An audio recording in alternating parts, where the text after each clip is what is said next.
Hi loves, welcome back to my channel. This is Lois Ada. In today's video I'll be showing you how to cut and sew a cold shoulder Ankara Bubu Kaftan step by step. This tutorial is simple, beginner friendly and easy to follow, so let's get started. So we folded the Ankara fabric into four, as you can see, and then we drew a starting line.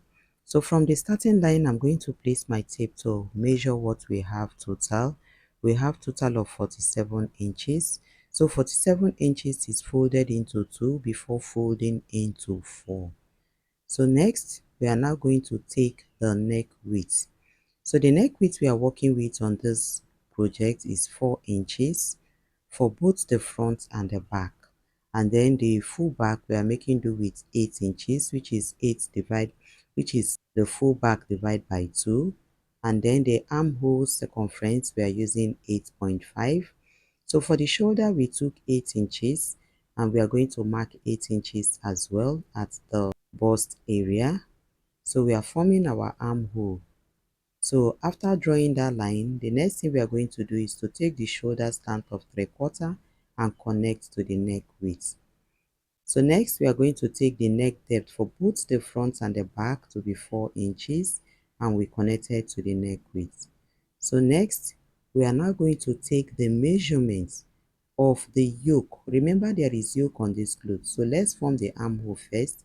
From that armhole point, go up by 3.5 and use your armhole curve to connect it. So after connecting it, we are now going to take our yoke length. So from the shoulder tip I took 4.5, and then from the neck depth area I took 9.5 inches, and then I will connect it to that 4.5. Okay, so that's our yoke. We are going to replace that. So I did a little extension at that point to form a new armhole. The reason for doing this is because I am not going to use any pattern. I don't want any shortage around that area. I will just cut and replace. Okay, so we are working with the bust circumference of 15 inches. So I marked 15 inches, and then from the starting point again I marked her true waist of 17 inches. At that point of 17 inches I still impute 15 inches, the same circumference we used for the bust.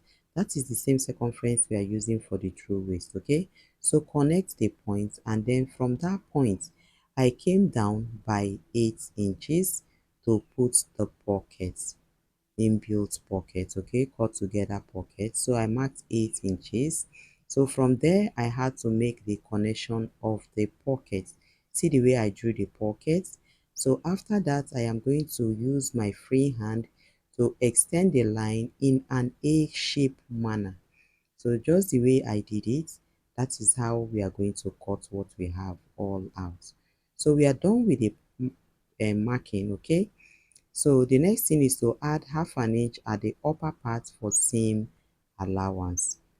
So that is it. I also added another half an inch on the shoulder area to avoid shortage. Okay, so it is time for us to we have. So let me know in the comment section if you would like me to guide you personally on a project of your choice. I read all my comments and use them to plan ahead on what to teach next. So we are going to cut everything that we have marked just the way it is. Okay, so after cutting we are going to replace the upper part. So the length of the Ankara we cut earlier is 47 inches. So we are going to make it a long gown by drawing some gathers at the downside from the style we have. So this is 17 inches by 70.5 inches length. So we had to cut it into two. So 70.5 into two. So this is one of it and the other one as well. So we are going to join these two pieces together. After joining it, we are going to use bias to pipe the upper part before drawing gathers on it to join to the downside. So now we are going to fold this fabric we have and then use it to replace what we cut out earlier. The reason why we cut it out is because of the positioning of the fabric. We don't want the yoke and the down part to be the same. Okay, so this time we turned the fabric upside down to cut what we are going to use. So remember we added half an inch at the upper part So we are only going to add half an inch at the down part to join to the bodies of the gown. Okay, so I am marking half inch on it. So if you are going to work with 3/4, please feel free to add your allowance that will be convenient for you to work with. Okay, so after marking, I am going to cut exactly what I have from the top part to the lower part that we added half an inch seam allowance. So after cutting this, we are going to use lining to turn this yoke, okay, because our fabric will not be enough. So we are going to cut lining exactly the way we cut the fabric. And for the fabric, we are going to put stay on it so that it will be firm. So I'm going to use this to cut the next. So after cutting, we have all the panels intact, the yoke, the bodies, and the pieces we cut, the 17 inches we cut for the down part. Okay, so next we are going to talk about the sleeve. Okay, so the sleeve is 3-step sleeve. So we are going to measure and cut for the sleeve.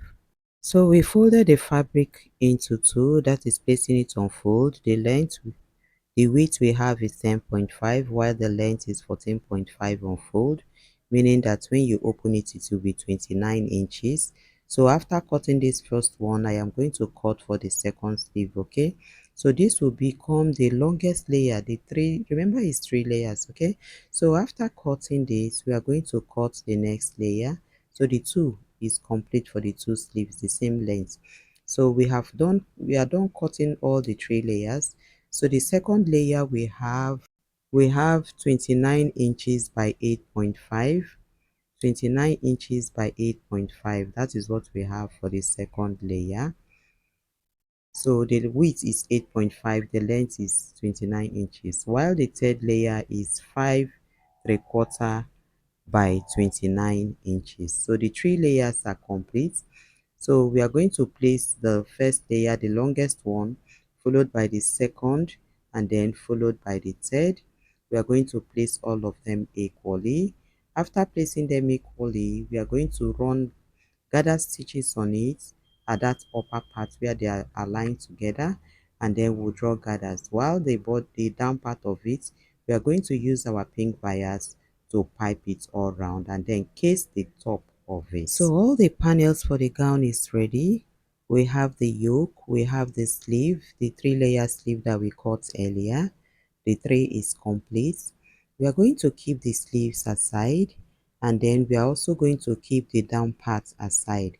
So we are first of all going to talk about the yoke. Okay, so this is the yoke for both the front and the back. We are going to infuse hairstay on them, and then we are going to cut lining, black lining, to turn the neckline. So we are going to place the black lining on top of the yoke. Okay, we'll turn the lining and then fold the down part of it. So we'll bring it and show you. So we are done turning the lining for both the front and the back cape, and we've equally joined the two shoulder. Okay, and we folded the downside half an inch inwards. So just the way we explained earlier, we are going to mark the center of the cape for the front. We'll remove the front one of the panels for the gown, and then we are going to notch the other side of it, that's the down part. Mark the center, place it center to center, and case the down part inside of the cape. So put it inwards by half an inch, and then use your pin to secure them. Just the way you secure them with your pin, that is exactly how you are going to sew it. Okay, so this is me pinning the half an inch that will place the down part inwards inside the cape. So after pinning, this is what we are going to get. I'm going to use a pink bias to run on that line, okay, so that it will look very neat. So just the way we did for the front, after sewing, that is exactly how we are going to do for the back, and then we'll bring it and show you. So next we have the down part that we joined, is 17 inches by 70.5 inches length. So this is it. We've turned bias on the upper part. Okay, so what we are going to do with that is to draw gathers on it. So after drawing gathers on it, we are going to join it to the down part of the gown. That is after drawing gathers. Okay, so this is the sleeve. Now we have used bias to turn the 3 layers. So next we are going to draw gathers at the top. After drawing the gathers, we'll use material to do the piping and finish the upper part. So this is a gown. We've piped the armhole area. Sorry, my camera was not recording. I never knew. So from the shoulder we came down by 4 inches and then we fixed the sleeve. Okay, the cold shoulder sleeve. At the point of 4 inches we fixed the sleeve. After fixing the sleeve we piped the inside. Okay, so after piping the inside, the next thing we are going to do is to turn it to the back side of the gown, just the way you see me arranging it. Arrange it very well and then use just half an inch to sew it. Just follow what you have, just exactly the shape you have. Just follow that line and sew it half an inch, and then do the same for the other part. After doing that, turn the front of the gown, okay, and then use your gathers. Remember this 17 inches that we cut, that we piped, we've also drawn gathers on it, so we are going to use it to place on the downside of the gown. Okay, we are going to place it on top of it and then we are going to sew it.